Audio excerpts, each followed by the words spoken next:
যে একজন দেশের স্বরাষ্ট্রমন্ত্রী এত নিচে নামতে পারে, এত ঘৃণ্য মন, এত জঘন্য অপরাধ করতে পারে, এটা আমরা কখনো জানিনি। তিনি বলছেন মমতা বন্দ্যোপাধ্যায় সংখ্যালঘুদের দোষণ করার জন্য, মুসলমানদের ভোট ব্যাংকটাকে ধরে রাখার জন্য এখানে মুর্শিদাবাদ, মালদা সহ বিভিন্ন ধরনের ঘটনা এখানে ঘটাচ্ছে। ভাবতে পারে সিঁদুরের অপমান করছে। সিঁদুরের অপমান কে করছে?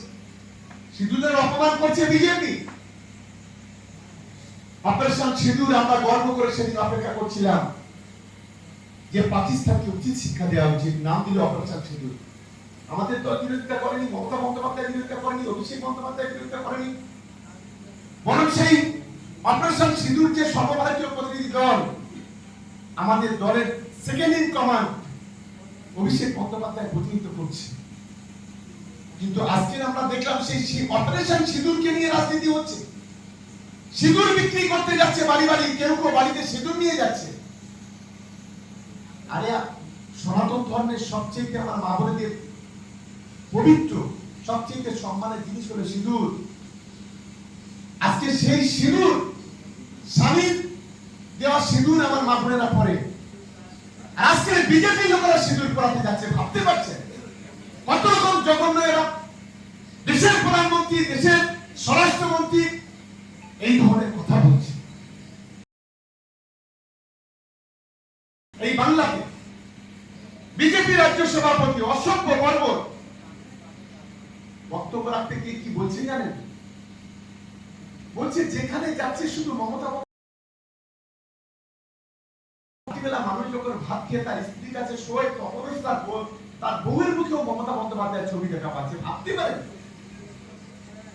একজন মায়ের মতো নেত্রী, বাংলার মানুষের পাশে যে মমতা বন্দ্যোপাধ্যায় আজকের বটবৃক্ষের মতো আছে, বাংলার মানুষের মুখে যে আজকের হাসি ফোটাচ্ছে, আজকের গরিব মানুষের আজকের যেভাবে মাথার উপর ছাদ হয়ে দাঁড়িয়ে আছে, বাংলার কৃষক, বাংলার শ্রমিক, বাংলার ছাত্রছাত্রী, বাংলার মহিলা, প্রত্যেকের মুখে হাসি ফোটাচ্ছেন। আজকে সেই মমতা বন্দ্যোপাধ্যায়কে বলছেন যে রাত্রেবেলা বউদের কাছে এত নক্ষরজনকেরা কোন জায়গায় দাঁড়িয়ে গেছে, এর মাঝখানে আমাদের বুঝতে হবে। আমি আমাদের সোশ্যাল মিডিয়ার ছেলেদের বলবো, সোশ্যাল মিডিয়ার ছেলেরা হলো বাঘের বাচ্চা। বাঘের বাচ্চা লড়াই করলে হবে না। যে বিধানসভা থেকে 1,66,000 ভোটে যেতে, যে বিধানসভায় ভোটের সময় একটা চকলেট পড়ে না, একটা ঢিল পড়ে না, যে বিধানসভায় সেন্ট্রাল ইলেকশন কমিশন প্রতিটা বুথে 4 জন 6 জন 8 জন করে সেন্ট্রাল ফোর্স দেয়, আবার কোথাও কোথাও দেখি যে স্কুলের উপরে মেশিন গান তাক করে বসে আছে, যেন ভারত পাকিস্তান যুদ্ধ হচ্ছে কিংবা কারগিলের যুদ্ধ হচ্ছে, এই ধরনের, কিংবা অপারেশন সিঁদুর হচ্ছে, এই ধরনের মানসিকতা নিয়ে যারা সেন্ট্রাল ফোর্স আসেন তারা সেই ধরনের মানসিকতা দেখান। কিন্তু তারপরেও ক্যানিং পূর্ব বিধানসভায় যদি আমরা 11-র পর থেকে দেখি 50-এর নিচে আমাদের লিড নামাতে পারেনি, আমাদের কাছে আমাদের আগামী দিনে লড়াই করতে হবে।